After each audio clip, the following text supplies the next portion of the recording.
بسم الله الرحمن الرحيم. الله الرحمن الرحيم. الحمد لله رب العالمين والعاقبة للمتقين والصلاة والسلام على أشرف الخلق والمرسلين وعلى آله وأصحابه وأتباعه أجمعين، أما بعد. عزیز طلباء، کتاب الہدایہ جو سالس کا سبق نمبر 285 ہے، اور اس سبق میں انشاءاللہ دو اجناس سے بحث کریں گے۔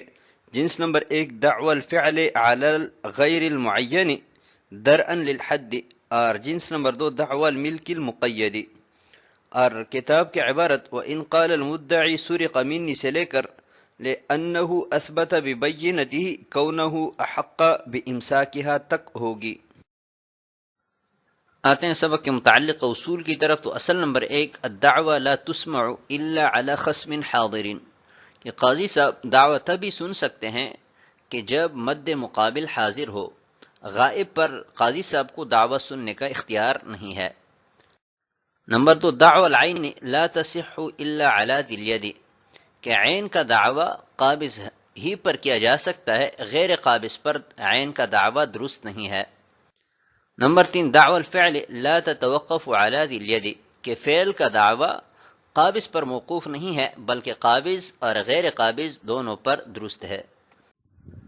اصل نمبر 4 الاشیاء تتبین باضدادها، کہ اشیاء کی وضاحت، تبیین اور توضیح اپنے ازداد سے ہوگی۔ نمبر 5 الاقرار یوجب الحق بنفسه، کہ اقرار بذات خود حق کے لیے موجب ہے، یعنی بذات خود حق کو واجب کرتا ہے۔ آتے ہیں فصول کی طرف۔ تو جنس ہے دعوی الفعل علی غیر المعین درءا للحد، اور جنس نمبر 2 دعوی الملک المقید۔ تو دو فصول ہیں۔ فصل نمبر 1 قال المدعی سرق منی وقال المدعى علیہ اودعنیہ فلان مع اقامت البینہ، مدعی نے کہا یہ چیز مجھ سے چرائی گئی ہے، اور مدعی علیہ نے کہا کہ فلاں شخص نے مجھے بطور ودیعت دی ہے اور اس پر بینہ قائم کیا۔ تو بینہ قائم کرنے سے لا تندفع الخصومہ، مدعی علیہ سے خصومت مندفع نہیں ہوگی۔ نمبر 2 قال المدعی ابتعته عن فلان وقال القابض اودعنیہ فلان، مدعی نے دعویٰ کیا کہ تو میں نے فلاں شخص سے خریدی ہے، اور جس کے قبضہ میں ہے وہ کہتا ہے کہ فلاں شخص نے مجھے بطور ودیعت دی ہے۔ تو اس صورت میں بغیر بینہ کی خصومت مندفع ہو جائے گی۔ آتے ہیں کتاب کی عبارت کی طرف۔ قال وَإِنْ قَالَ الْمُدَّعِي سُرِقَ مِنِّي وقال صاحب اليد اودعنیہ فلان وقام البینۃ علی ذلك لن تندفع الخصومہ، اور اگر مدعی نے کہا کہ مجھ سے چوری کی گئی ہے اور قابض نے کہا کہ یہ فلاں شخص نے مجھے بطور ودیعت دی ہے اور اس پر بینہ قائم کیا، تو مدعی علیہ سے خصومت مندفع نہیں ہوگی۔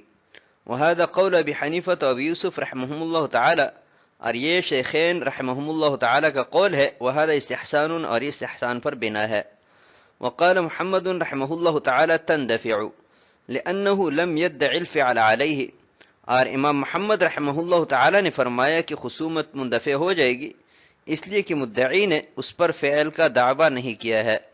فصار كما اذا قال غصب منی، تو ایسا ہوا جیسا کہ مدعی کہیں کہ میرے پاس یہ چیز غصب کی گئی ہے اور فاعل کا نام نہیں لیا۔ وَلَهُمَا أَنَّ ذِكْرَ الْفِعْلِ يَسْتَدْعِي الْفَاعِلَ لَا مَحَالَ، اور شیخین کی دلیل یہ ہے کہ فعل ذکر کرنا لا محالہ فاعل کا مطالبہ کرتا ہے۔ والظاہر انہ هو الذی فی یدہ، اور ظاہر یہی ہے کہ فاعل وہ شخص ہے کہ جس کے قبضہ میں چیز ہے۔ الا انہ لم یعینہ درءا للحد، مگر یہ کہ مدعی نے مدعی علیہ کو متعین نہیں کیا ہے اس سے حد کو ساقط کرنے کی غرض سے، شفقۃ علیہ و اقامۃ لحسبۃ الستر، پردہ پوشی کی ثواب کی امید سے اور اس پر شفقت کرتے ہوئے۔ فصار کما اذا قال سرقت، پس یہ ایسا ہوا جیسا کہ مدعی نے یہ کہا ہو کہ آپ نے چرایا ہے۔ بخلاف الغصب لأنه لا حد فیہ، برخلاف غصب کے اس لیے کہ اس میں کوئی حد نہیں ہے۔ فلا يحترز عن کشفہ، لہذا اس کو ظاہر کرنے سے احتراز نہیں کیا جاتا۔ قال وإن قال المدعی سرق منی، متن کے اس عبارت میں ذکر کردہ مسئلہ کی صورت یہ ہے کہ ایک شخص کے قبضہ میں مثلا گاڑی ہے، اس پر زید نے دعویٰ کیا کہ فلاں کے پاس جو گاڑی ہے یہ تو میرے پاس سے چوری کی گئی ہے. سرق منی یعنی مجہول کا صیغہ استعمال کیا، سرقہ کی نسبت قابض کی طرف نہیں کی. اور جس کے قبضہ میں ہے وہ کہتا ہے کہ تو فلاں غائب شخص نے میرے پاس بطور امانت رکھوائی ہے، اور اس پر بینہ بھی قائم کیا.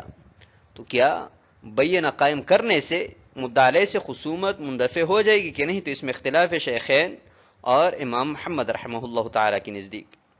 امام محمد رحمہ اللہ تعالیٰ فرماتے ہیں کہ خصومت مندفع ہو جائے گی، ختم ہو جائے گی. اور شیخین رحمہ اللہ تعالیٰ استحسان کی بنا پر فرماتے ہیں کہ مدعا علیہ سے خصومت مندفع نہیں ہوگی. لأنه لم يدع الفعل علیہ، یہ امام محمد رحمہ اللہ تعالیٰ کی دلیل ہے. وہ فرماتے ہیں کہ مدعی نے مدعا علیہ پر فعل سرقہ کا دعویٰ نہیں کیا ہے، لہذا جب مدعا علیہ پر دعویٰ ہی فعل سرقہ کا نہیں ہوا ہے تو مدعی کا دعویٰ باطل ہے. اور اس کی مثال ایسے ہیں جیسا کہ مدعی نے یہ کہا ہو کہ یہ گاڑی مجھ سے غصب کی گئی ہے اور غاصب کا نام نہ لیا ہو، یعنی غصب کی نسبت کسی خاص آدمی کی طرف نہ کیا ہو. تو جیسے اس صورت میں اگر مدعا علیہ بینہ قائم کرتا ہے اس سے خصومت مندفع ہو جاتی ہے، تو ایسی ہمارے اس مختلفی صورت میں بھی اگر مدعا علیہ ودیعت پر بینہ قائم کریں تو اس سے بھی خصومت مندفع ہو جائے گی. وَلَهُمَا أَنَّ ذِكْرَ الْفِعْلِ يَسْتَدْعِي الْفَاعِلَ، شیخین کی دلیل یہ ہے کہ دنیا جہاں میں کوئی بھی ایسا فعل نہیں ہے کہ اس کو کوئی فاعل نہ ہو، ہر فعل فاعل کا تقاضا کرتا ہے. تو جب مدعی نے یہ کہا کہ سرق منی، کہ گاڑی مجھ سے چوری کی گئی ہے، تو لا محالہ اس کا کوئی سارق ہے، کوئی فاعل ہے. تو وہ فاعل ہمیں معلوم نہیں ہے، لیکن ہم یہاں پر ظاہر کا اعتبار کریں گے. ظاہر اسی مدعا علیہ پر شاہد ہے کہ یہ چور ہے کیونکہ اس کے قبضہ میں ہے. تو ابھی ذہن میں سوال پیدا ہوگا کہ پھر مدعی نے سرقہ کی نسبت مدعا علیہ کی طرف کیوں نہیں کی ہے؟ تو اس کا جواب صاحب ہدایہ یہاں سے دے رہے ہیں کہ الا انه لم يعينه درءا للحد، کہ مدعا علیہ کی طرف چوری کی نسبت مدعی نے اسی لیے نہیں کی ہے کہ اس کے ساتھ شفقت کا معاملہ کیا ہے تاکہ اس پر حد ثابت نہ ہو. اور دوسرا فائدہ مدعی کو یہ ہے کہ پردہ پوشی کا اجر ملے گا، اس لیے سرقہ کی نسبت مدعا علیہ کی طرف نہیں کی ہے.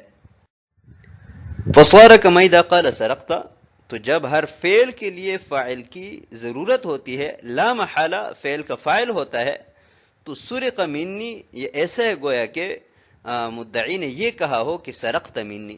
اور سرقت منی کی صورت میں اگر مدعا علیہ بینہ پیش کرتا ہے تو اس بینہ سے اس سے خصومت ساقط نہیں ہوتی کیونکہ دعوی فعل ہے.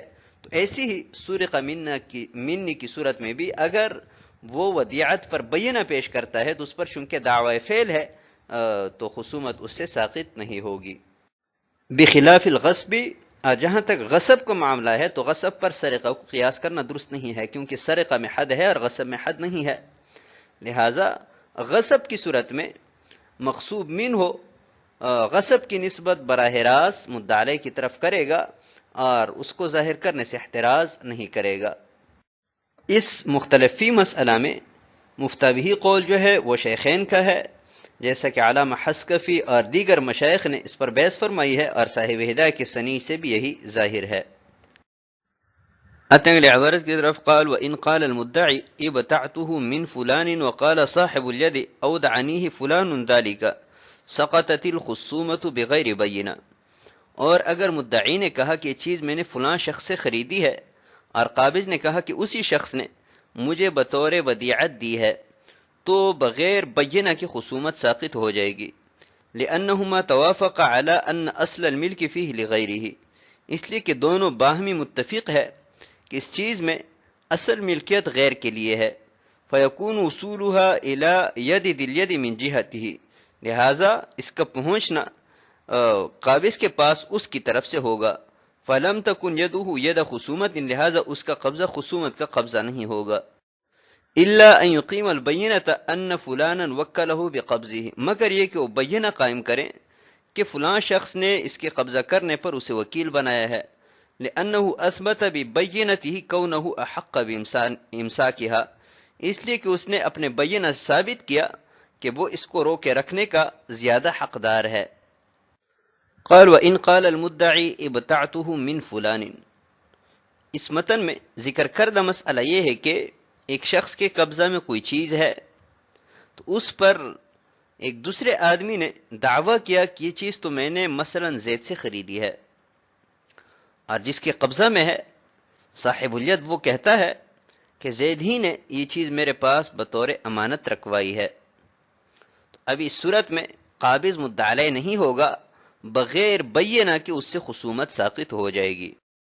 لأنهما توافقا على ان اصل الملک فیہ لغیرہ، یہاں سے صاحب ہدایہ وجہ بیان فرما رہے ہیں کہ مدعی اور مدعی علیہ دونوں اس بات پر متفق ہے کہ مال مدعا کا اصل مالک زید ہے، وہ چاہے گاڑی ہے چاہے جانور ہے، اور اس سے یہ بھی ظاہر ہوا کہ مدعی علیہ کے پاس یعنی ظاہری طور پر معنی کے اعتبار سے جو شخص مدعی علیہ بنا ہے اس کے قبضہ میں یہ جو گاڑی آئی ہے یہ زید کے پاس سے آئی ہے، لہذا مدعی علیہ کا جو قبضہ ہے وہ خصومت کا قبضہ نہیں ہے، یا تو حفاظت کا قبضہ ہے یا امانت کا قبضہ ہے۔ تو جب مدعی علیہ کا قبضہ خصومت کا قبضہ نہیں ہے تو وہ مدعی کے لیے خصم بھی نہیں بنے گا، اور بلا بینہ خصومت جو ہے وہ مدعی علیہ سے دفع ہو جائے گی۔ الا ان یقیم البینۃ ان فلانا وکلہ بقبضہ، ہاں اگر مدعی بینہ پیش کرے کہ زید نے مجھے اس پر قبضے کا وکیل بنایا ہے، تو اس صورت میں مدعی علیہ کو حکم دیا جائے گا کہ یہ چیز گاڑی یا جانور جو ہے یہ آپ مدعی کو دے دیں، اس لیے کہ مدعی نے بینہ سے ثابت کیا کہ اس چیز پر قبضہ کرنا اور اس کو روکے رکھنے کا وہ زیادہ حقدار ہے۔ واللہ تعالی اعلم بالصواب۔ تو آج کے سبق کو ہم اسی پر ختم کرتے ہیں۔ والسلام علیکم ورحمۃ اللہ وبرکاتہ۔